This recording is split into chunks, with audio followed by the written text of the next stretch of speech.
Hello. So this is my rebuttal to Nicole Moreno.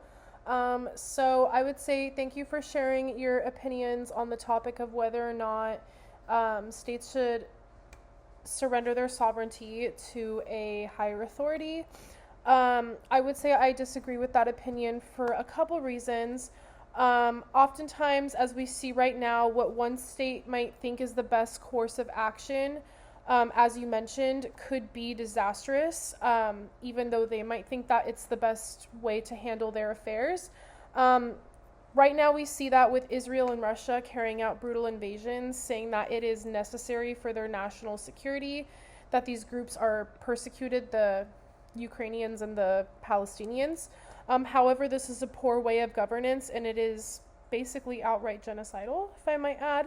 And I believe that it would be in the world's best interest if there were an overarching authority to condemn these states for their criminal actions and to actually protect these smaller states from abuse. You also mentioned that a world court would result in heavy bias towards larger states and that they would use their power against smaller states. I do disagree with this because international courts have sided with smaller countries, as we learn in this class about Nicaragua and the United States. Yeah, it is the larger countries that do not care about these rulings, but if we were to have a system where larger states were to give up their sovereignty, then they would be forced to actually comply with international law. Therefore, they would not be abusing these smaller states.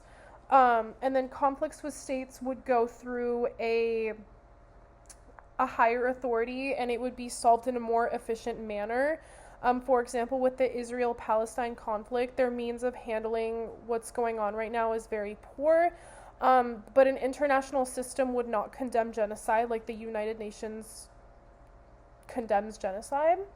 And they would be able to establish a better solution for conflicting states that would not involve death on such a large scale as we are seeing right now with everything going on in the world.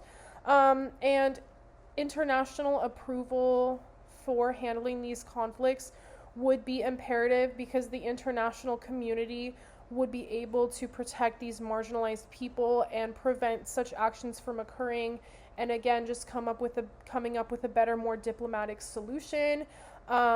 They could have like a panel of different representatives of countries and they would weigh in. They could have an overarching authority over every state that would be able to come up with better solutions than what we are seeing right now, because obviously things are just not working out. Thank you for listening to my rebuttal.